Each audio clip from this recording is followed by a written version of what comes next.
नमस्कार। विधि दर्पण के आज के सेगमेंट में आप सभी का हार्दिक स्वागत है। आज इस सेगमेंट में हम बात करेंगे भारतीय दंड संहिता 1860 की धारा 51 से लेके धारा 75 तक के। चलिए बात करते हैं सबसे पहले धारा 51 की। धारा 51 में शपथ के बारे में प्रावधान किया गया है। धारा 51 में दो बातें आती हैं। नंबर 1, विधि द्वारा प्रतिस्थापित सत्यनिष्ठ प्रतिज्ञान। नंबर 2, कोई घोषणा जो लोक सेवक या न्यायालय या किसी अन्यंत्र जगह सबूत के प्रयोजन के लिए की जाती है। तो शपथ के अंतर्गत दो बातें आपको ध्यान रखनी है। नंबर 1, विधि द्वारा प्रतिस्थापित सत्यनिष्ठ प्रतिज्ञान, और नंबर 2, कोई भी घोषणा जो हम कहाँ करते हैं, लोक सेवक के समक्ष, न्यायालय में या सबूत के प्रयोजन में कहीं अन्यंत्र। इसके बाद अब हम बात करेंगे सेक्शन 52 की, जिसमें सद्भावपूर्वक को डिफाइन किया गया है। दोस्तों, सद्भावपूर्वक कोई बात की गई है, ये दो परिस्थितियों में हम कहते हैं। नंबर 1, जब हम कोई बात सम्यक सतर्कता के साथ करते हैं। नंबर 2, ध्यान के साथ करते हैं। तो कोई भी बात जो सम्यक सतर्कता और ध्यान के साथ की गई होती है वो सद्भावपूर्वक मानी जाती है। चलिए इसके बाद बात करते हैं हम सेक्शन 52A की। इसमें संश्रय के बारे में प्रावधान किया गया है। संश्रय का मतलब है अपराधी को खाने की चीज़ें, पेय पदार्थ, उसको वस्त्र, उसको यातायात के संसाधन उपलब्ध कराना, उसको आयुध उपलब्ध कराना, उसको गोला बारूद उपलब्ध कराना, उसको दंड से बचाने के प्रयास में मदद करना। तो ये सारी चीज़ें जो होती हैं वो संश्रय के अंतर्गत आती हैं। ये था आपका सेक्शन 52A। चलिए बात करते हैं हम अध्याय 3 की, जिसमें सेक्शन 53A कहता है दंड, यानी कि पनिशमेंट। तो सेक्शन 53 में पनिशमेंट जो है वो कितने तरीके के बताए गए हैं? 6 तरीके के बताए गए हैं। नंबर 1, मृत्युदंड। नंबर 2, आजीवन कारावास। नंबर 3, जो कि निरसित हो चुका है, आजीवन निर्वासन। नंबर 4, कारावास जो कठोर या सादा हो सकता है। नंबर 5, संपत्ति का समापरण। और नंबर 6, जुर्माना।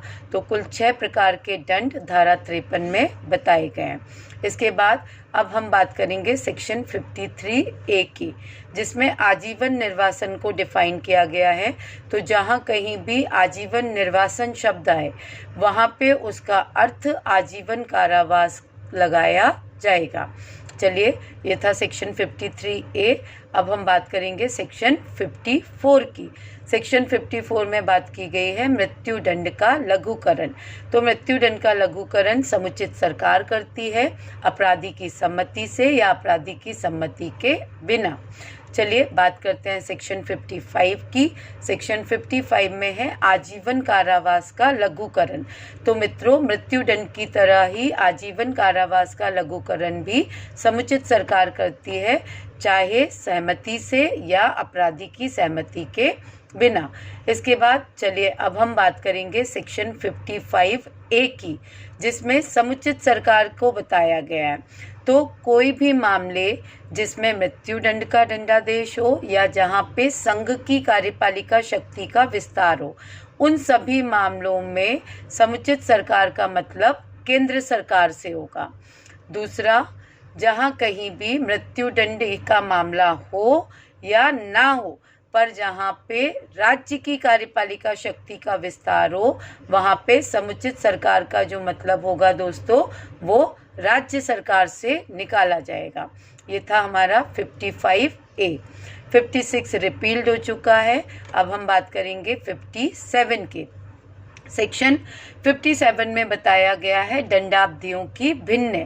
तो दोस्तों, तुलना करने के लिए, गणना करने के लिए, कैलकुलेशन करने के लिए जो आजीवन कारावास है, धारा 57 ये कहती है कि कैलकुलेशन के लिए, गणना करने के लिए आजीवन कारावास 20 वर्ष के तुल्य गिना जाएगा। तो ये था सेक्शन 57। इसके बाद सेक्शन 58 और 59 रिपील्ड हो चुका है। अब हम बात करेंगे धारा 60 की। धारा 60 मजिस्ट्रेट को सक्षम करता है कि वो अपने दंडादेश में ये निर्दिष्ट करे कि संपूर्ण कारावास जो उसने दिया है किसी अपराधी को, वो कठोर होगा या वो सादा होगा या पार्टली कठोर और पार्टली सादा होगा। तो ये था सेक्शन 60। इसके बाद 61 और 62 रिपील्ड है। इसके बाद हम बात करेंगे सेक्शन 63 के।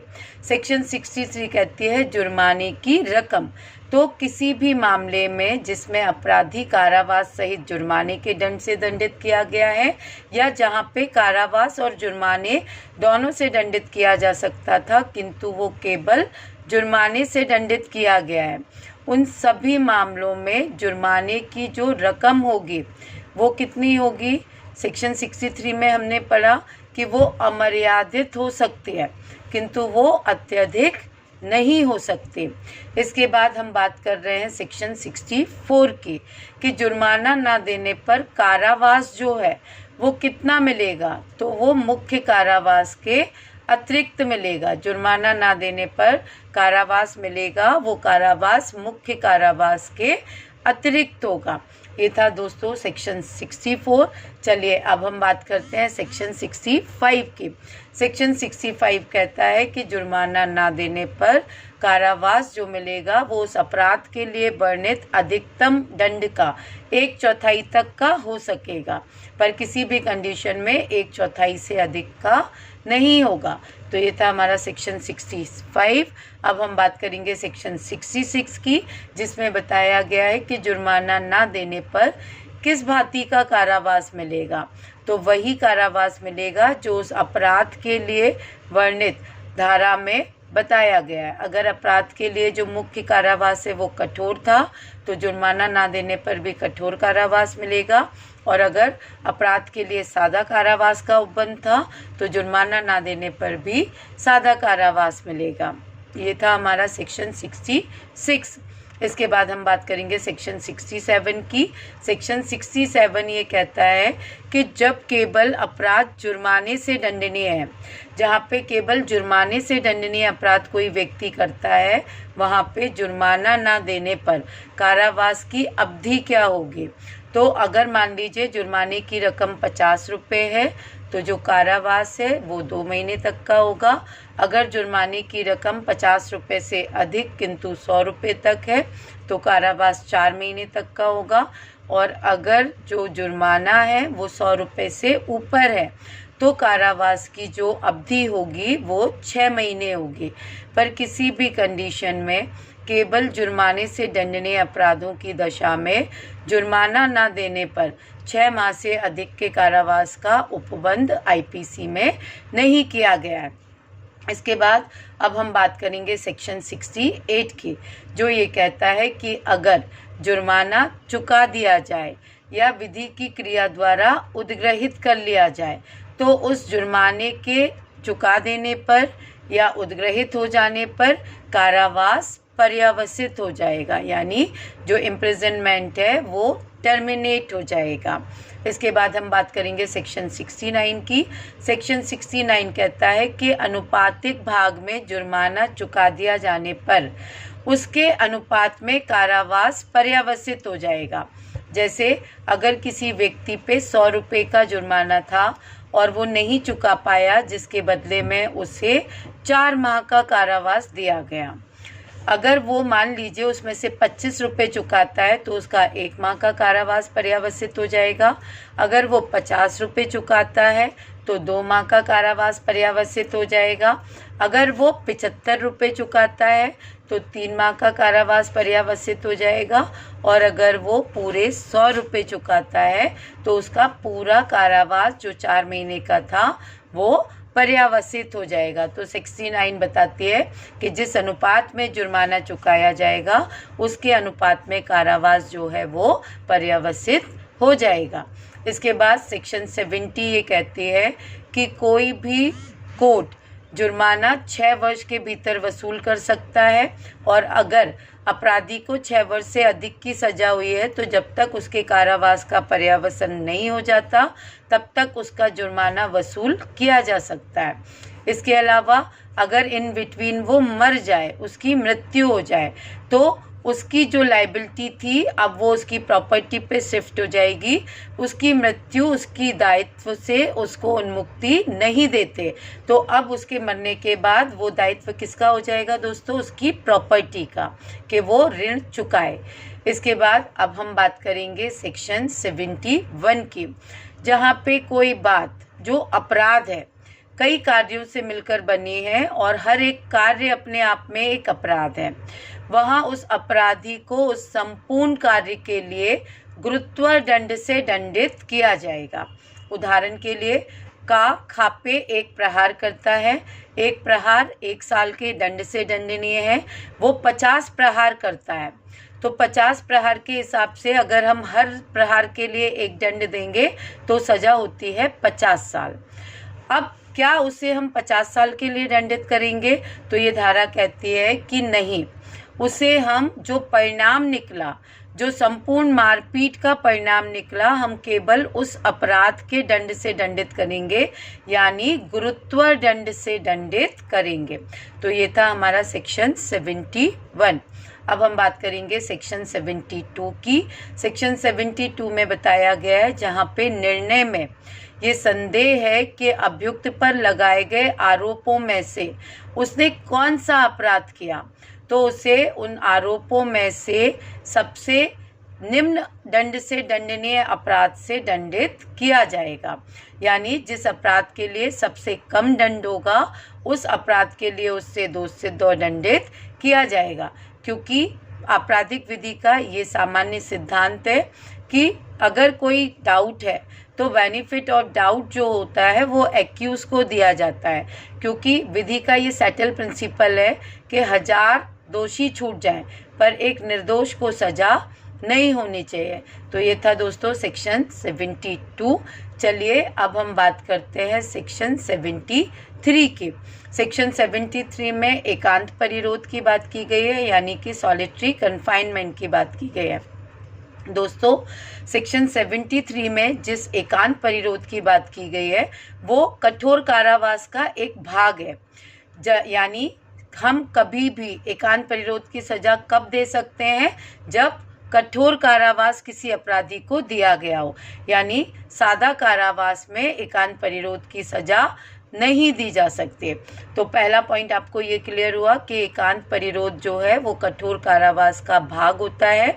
दूसरी बात, मैक्सिमम से मैक्सिमम किसी भी मामले में हम कितने माह का एकांत परिरोध किसी अपराधी को दे सकते हैं?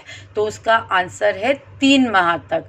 किसी भी कंडीशन में हम 3 माह से अधिक का एकांत परिरोध नहीं दे सकते। अगर मान लीजिए किसी व्यक्ति को 6 माह का कठोर कारावास दिया जाए तो उसमें से एकांत परिरोध की अवधि होगी 1 माह की।